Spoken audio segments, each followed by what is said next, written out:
H Street, they're filled with weeds. I mean, it's disgusting. No one takes care of them. On 8th or H? H Street Northeast. I go over there and I'm like, why are they filled with weeds? Because no one's gonna mow them because they're on concrete, but weeds this high. It's maintenance So of. it's ridiculous.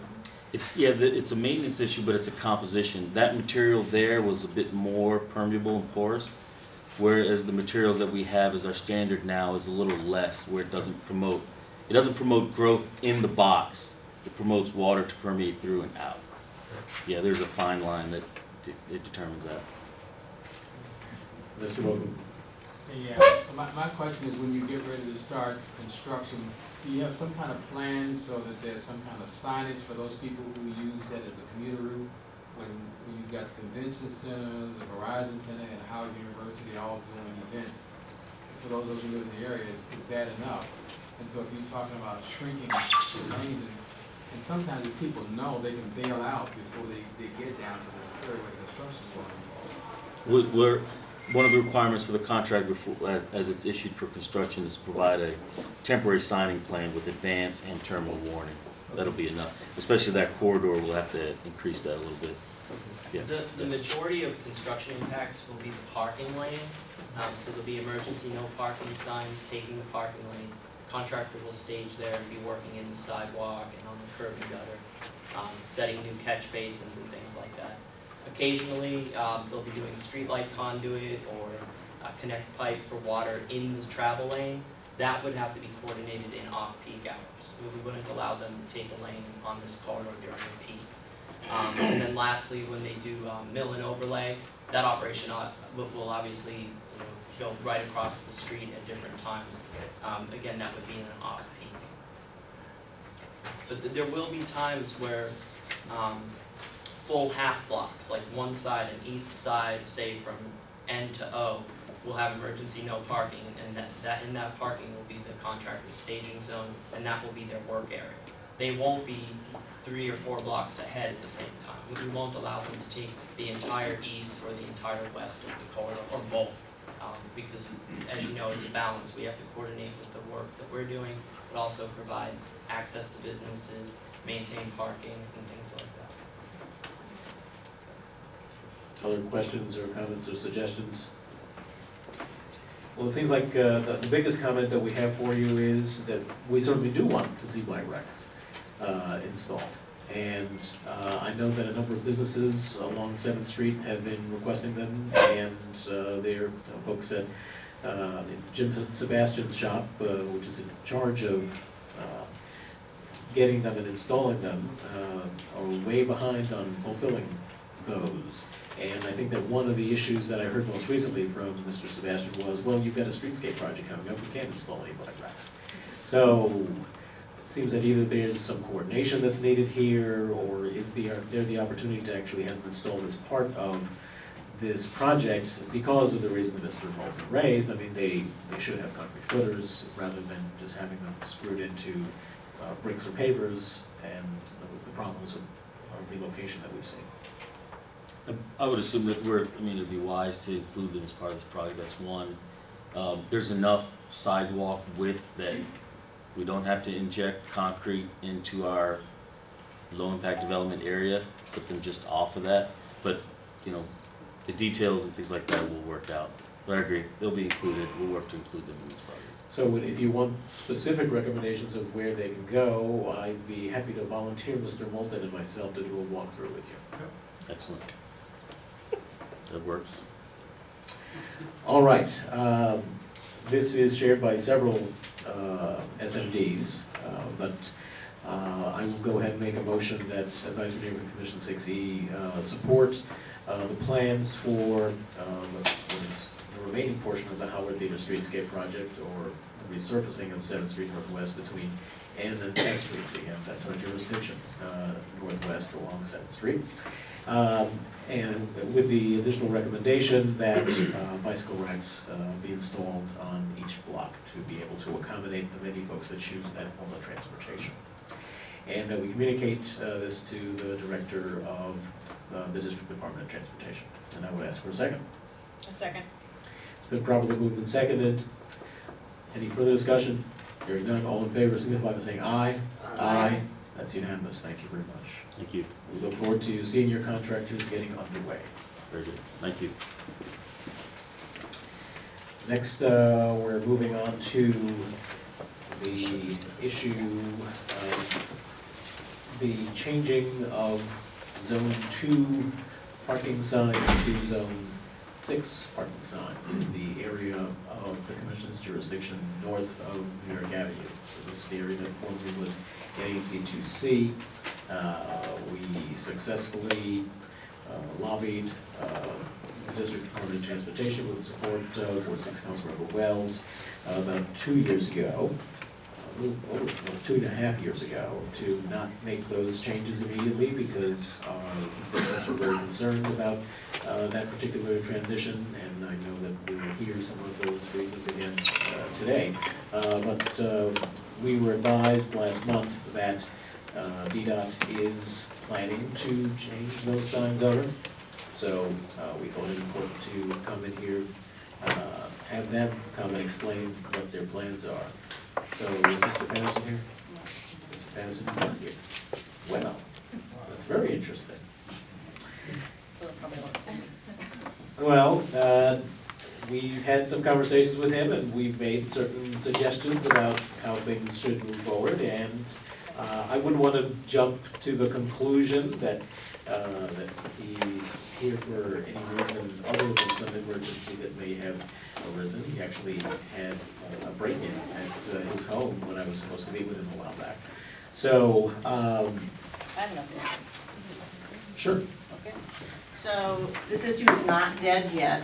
We're fighting to the very end. For my constituents and for all the ANC 2C folk who have the Zone 2 sticker, I am lobbying Tommy Wells, and basically we're going to try and move forward, leading with the old folk, my 6004 people, that we will change the legislation. Because this is a legislation, a higher level deal. I had Daniel call me today from Tommy Wells' office. So we're basically going to try, because I put the word out to my constituents. They want it to stay, or our area to stay Zone 2, but we're going to try. So I told him today that we'll try our best. If it doesn't work out, we'll deal with it. But otherwise, we're going to try to the very end keep the Zone 2, because that's what I would think the majority of people would like to do. So more to come on that, because it's a bigger deal than any other parking thing we have ever done. So. If you need any help, I'm always Okay, here. there you go, Gretchen. So There you go. we have a number of people that I know have expressed support for maintaining the Zone 2 signage and the RPP stickers. Since they're not here to tell us what they were thinking about doing, then I think we have an opportunity to proactively tell them what we would prefer that they do. So, Kevin, I know we were talking about this. Did you want to make a motion about that? Sure, I do. I move that ANC succeed, reform, this is legislation before Yes. the city council. Form the city council, specifically, the Ward 6 city council member, that we like our zone and RPP to remain, Ward 2, or Zone 2. Friendly amendment to include that the Ward 6 council member is asked to introduce the necessary legislation to implement this request. And I second it. And I asked him today that literally, and I'm waiting for a response, how many people, in terms of input, would it take for all the residents that are affected by this? So it might be a couple thousand, I don't know. So I'm waiting to hear, and then we'll move forward from there. Input meaning.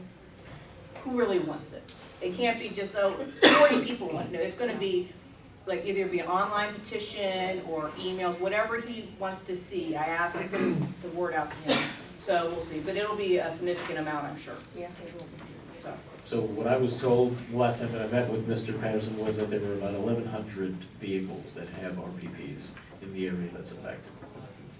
Okay. Any other questions, comments, suggestions? Comment. Are the people, I'm sorry, are the people in your area, Rochelle, ashamed of being in Ward 6? No, it's nothing to do, it has to do with. It certainly is, if you're in a new No, ward. let me No, comment. no, it's nothing to do with. I'm gonna comment on that, please.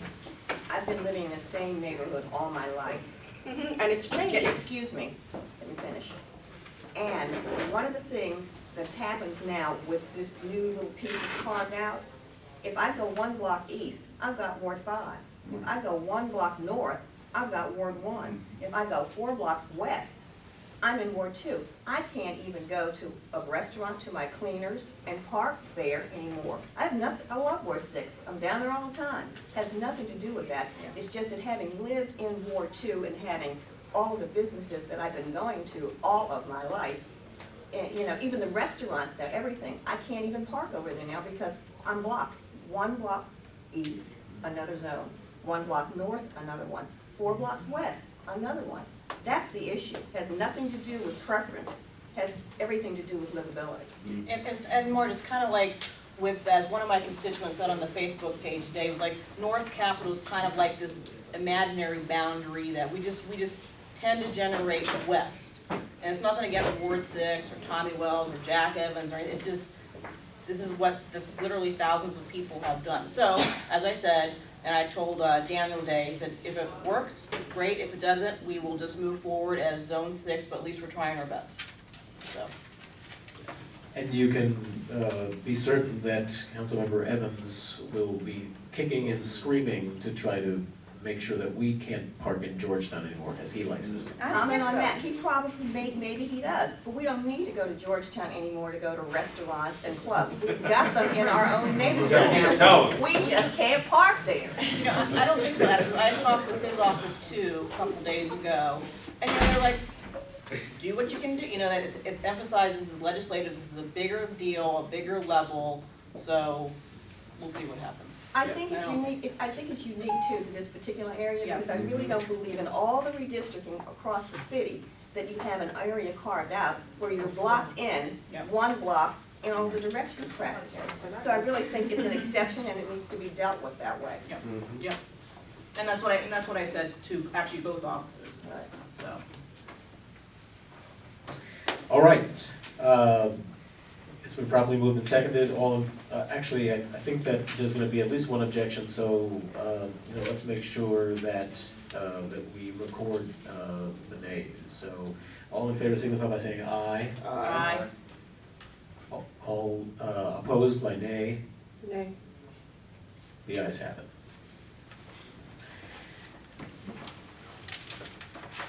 Next, moving on to this block of L Street Northwest, where there is a request for support for a street closure to accommodate a mobile marketplace. So this is Capital Area Food Bank.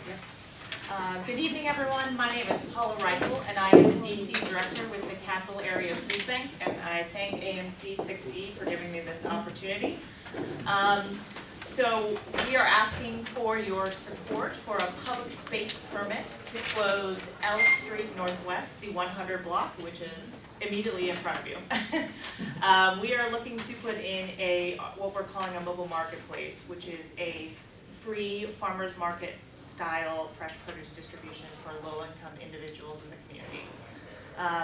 The permit is on file for the first Saturday, so we would be open the first Saturday of every month, year-round. Individuals who qualify, you have to be a DC resident. You have to meet specific income or program eligibility guidelines. But once someone qualifies, they're free to come and shop at the market every month and walk away with about 30 pounds of free fresh produce, which we think is wonderful. And most of that produce will be local when it's in season. Of course, we operate year-round, so we can't always have local produce. We'll also have ancillary service providers at the market. We're in talks with a lot of local community groups to have health screenings, mental health services, literacy, anything that the community needs, we'd like to bring to this marketplace. Because the real crux of it is we're turning sort of a free produce distribution that there can sometimes be associated with stigma into a wonderful and joyful community event. So I'm happy to take any questions. I'll make a comment. I'm one of the reasons why she's here. For my job, I go to a lot of community events, and I was actually at their mobile market in Prince George's County a couple weekends ago. It was outstanding, very well organized. It was just great, a great amount of food. We were there part of like the service part for our booth, but it was fantastic. I mean, the Capital Area Food Bank is a wonderful organization. So, can you clarify exactly the extent of the closures that you're going to require, and that you're going to meet the requirements of DCH SEMA and the District Department of Transportation related to how you close the streets? Sure, absolutely. So the closure would apply to the 100 to 199 block, so between New Jersey and First Northwest. Again, the closure, although the application is for every Saturday, the closure will only be applicable to the first Saturday of every month.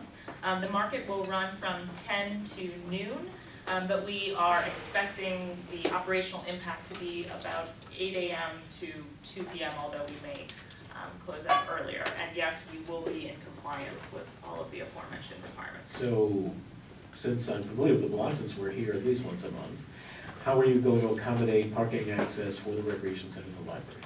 So we've talked to both the library and the recreation center, and we're open to making accommodations. We know that I think actually the recreation center is closed on Saturdays, from what I heard when we went to them on Friday. The library will be open. We will talk to them about finding suitable alternatives so that patrons definitely have places to park. Ms. Jenkins, still in the back of the room? Can we hear from you on this subject, please? We have spoken, and one of the things that we also talked about was the bathroom issue. So we wanted to make sure that they look into that issue as well. I do want to make sure you also talk to the church across the street because their parking lot faces that. Yeah, and we've tried to get in touch with the church, and actually I keep playing phone tag with them, but we will make suitable accommodations if there is a meeting to ensure that everybody can find parking. And yes, the porta potty issue will be addressed as well. But the library is looking to partner because we also hope to do story times and do a lot of library activities for this. Other comments from members of the commission? Now, this is specifically for low-income folks. And have you spoken to the CID, because there's another farmer's market that's going to be at the corner of 5th and K for the next 22 weeks? Well, the Mount Vernon Square CID sponsored our application, our DDOT application, so they are aware. And I was unaware of the other farmer's market, but again, this is it's a fresh produce distribution in a farmer's market style. So it's not like a typical farmer's market, although it has the appearance of one. So everything is free, no charge. And How are you going to be asking everybody for IDs? We asked them to fill out a simple form that gives their address, their name, and their number of folks in their household and other determinants of eligibility if they qualify for certain programs. If they aren't enrolled in certain programs, we ask for annual income, and that's how we know if someone qualifies. was that, you had some sort of like a Yeah. plastic key thing? So, right, Was so that- once someone has filled out an application and they're deemed eligible for the market, they're given like a little plastic key card like you would have at your grocery store. And that's what's used to scan you in every time you go to the market after you register. Is someone going to be checking on all these applications? We actually have a registration booth on site, and so the registration is immediate. So all the people that come in and say they live at such and such an address are going to get a key card whether they live there or not? No, we don't have the ability or the capacity to verify the information on the applications. We just assume that people are being honest and truthful. So Marge, the difference is, it's a little bit, you're not gonna have like 10 varieties of lettuce or all, you have, Yes. for example, at the Prince George's one, there was like, you got a choice of onions, carrots, cabbage, Apples, maybe. and apples. And I think that might have been about it. So was it a little more? I can't Yeah, remember. we So it's about typically maybe 8 things? have, we have five. Five We- things, Yeah, okay. we guarantee 5 different varieties of produce. Again, as we're working into the summer season, we'll have kind of more variety, and then we'll stick to the typical, more hardy fruits and vegetables like sweet potatoes, onions, carrots, as we move along. So take out of your mind, Marge, this picture of, the salami man and the cheese person. Oh, no, I'm It's not just that. It's thinking not that at at all. address 25 Center Street, there could be 42 people living there, based on you're not gonna do any checking whatsoever. And so people who really need the service may not be getting it because everybody, their mother-in-law, their brother-in-law, their people coming in from Maryland, everybody else is gonna be there to get a little key card and be able to use it. I just find that, And I found it, and just from the casual observer when I was there for that day, it was not like this melee, and it was excellent in the way it was run. So. And we do have existing markets, one in Maryland and one in Northern Virginia, to accommodate our clients in those service areas. So again, this is specific to DC residents. Well, do you ask for any, like an ID, there's a driver's license which shows that where you live, or the non-driver's identification would also show that where you live. Do you ask for anything like that? We don't typically ask for ID. We try to keep this as low a barrier to entry as possible. There are, as the food bank, we work with lots of different food pantries who do ask for different forms of identification, income verification. But again, for this program, we try to make it open and accessible. I have 2 questions. How would you go about notifying people that you will be here once you get approved? Secondly, is this open for everyone who lives in DC that meets the income level? To answer your first questions, in the back there's a flyer, and again, this is sort of a new development, so we've put together a postcard, and we're going to canvass the neighborhood only with the postcard, and we also have a booster for canvassing. We've actually find that most of our participants are notified via word of mouth. It is open to all DC residents, but again, we're primarily advertising in this neighborhood. We're trying to keep it very neighborhood focused. Well, I would certainly urge you to be more generous in terms of your outreach. I mean, we've got an awful lot of folks that are of modest means in other parts of our commission area, for example, in the northern end, that may well choose to avail themselves of this opportunity to help to supplement their income and provide other nutrition choices. So I would hate to think that you're only going to a couple of apartment buildings in close proximity. Oh, no, absolutely not. When I mean a larger scale of the neighborhood. I mean, we're not going to be blanketing all of DC with flyers, but we are doing targeted outreach within, I would say, a 3 to 4 mile proximity of this site, to rec centers, to libraries, to schools, to public housing facilities, UPOs? senior facilities, yes. UPOs? Sure. And if anyone has suggestions of places that they want to make sure get flyers, come and see me, and I will make sure that we Churches. reach there. Churches, absolutely. Partner You have agencies. a note in the ANC newsletter. We can put it in the ANC There you newsletter. go. That's great. We can put it in the ANC newsletter. All right, any other comments or questions from members of the commission or the audience at this point? I guess I'm just a little uneasy not knowing exactly what provisions you're going to make for the library and the church. Well, we can certainly, we can I certainly mean, talk. we can make our recommendation contingent on Sure, provisions being made to accommodate those two institutions. sure. Well, we haven't been able to work out those details yet, but we certainly want to. All right, I'm going to move that Advisory Neighborhood Commission 6E support of the street closure applications for the area food bank for the, are we calling it every first Saturday mobile marketplace on the 100 block of L Street Northwest, contingent on accommodations, mutually agreeable accommodations being reached related to providing parking access for both Southern Baptist Church and the Northwest One Library. And that we communicate this support to the Mayor's Special Events Task Force, Homeland Security Emergency Management Agency, and the District Department of Transportation. And I would ask for a second. A second. It's been properly moved and seconded. Any further discussion? Hearing none, all in favor signify by saying aye. Aye. That's unanimous. Thank you very much. There's one item that was inadvertently removed from the agenda. It's related to a public space issue, a valet zone being requested by Cloakroom at 476 K Street Northwest.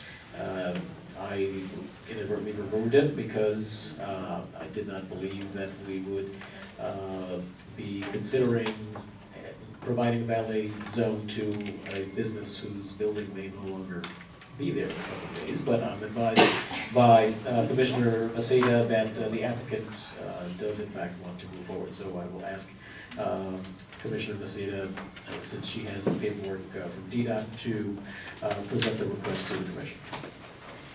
Did you want the microphone? Yeah, please. If you are that one person in the entire city of Washington DC that is not aware that at the corner of 5th and K, two buildings, one partially and one fully collapsed.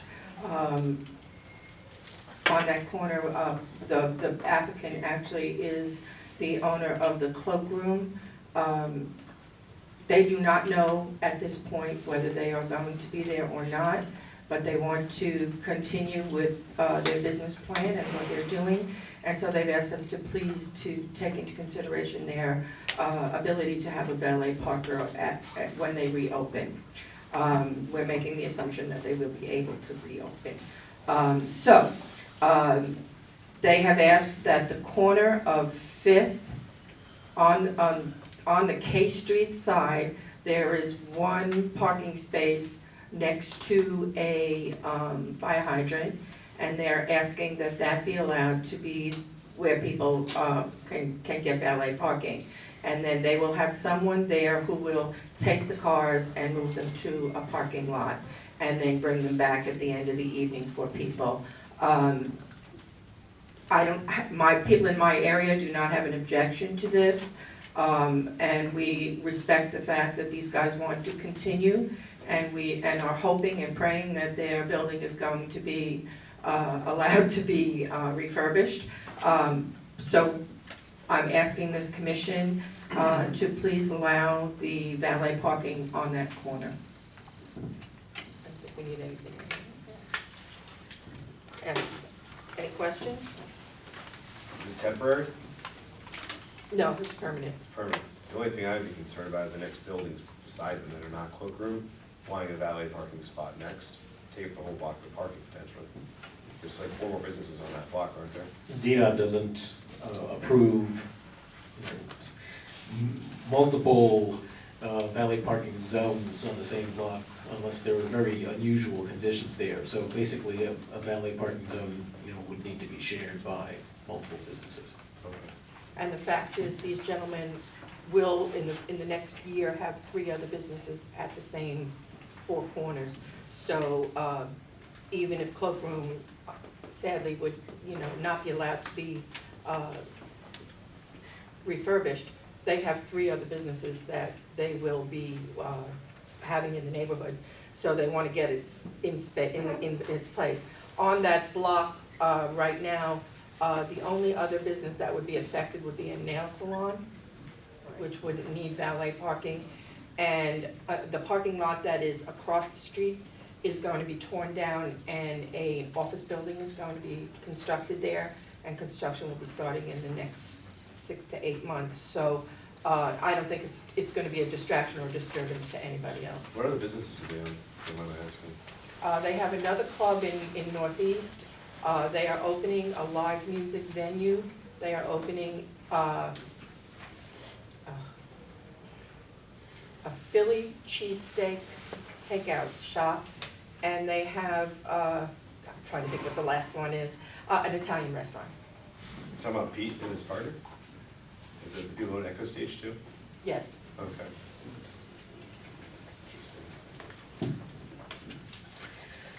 So, did you want to make a motion, Commissioner Messina? Yes, I want to make a motion that we support having the valet parking at the corner of Fifth and K Street. And that we communicate that to the Public Space Committee and DTOP? Yes. I'll second it. Any further discussion on the part of the commission? Hearing none, all in favor signify by saying aye. Aye. That's unanimous, thank you very much. Moving on to Bible Way Church's Pentecost Parade, coming up on June the 8th of this year. They're requesting our support for the parade route for this event. Alex, do you need anything else other than this? No, just that. Well, the text was now it's on there. Thank you very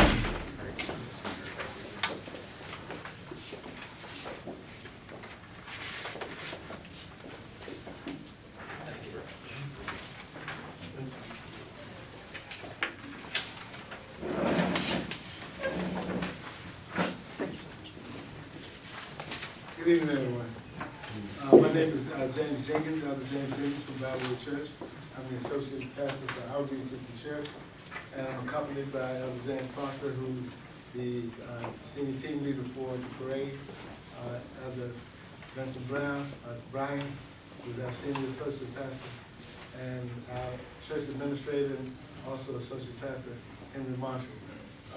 This is my first time doing this. So I had written up this long presentation. Then after 7 days there all day, I'm not gonna give you this long. So we want to have a parade. And Pentecost Day is June the 8th, that's our day, that's the day of Pentecost for our church. We are a Pentecostal church, and that is our denomination. And what we want to do is celebrate that day. It's a holy day for us. And we want to go through the community for a very short parade and quickly go in the parade on our own property with some festivities that will be open to the community. No charge, people can come in and just have a good time, eat for free, don't tell everybody. And we have some activities for the children. But basically what we want to do is a really religious holiday for us.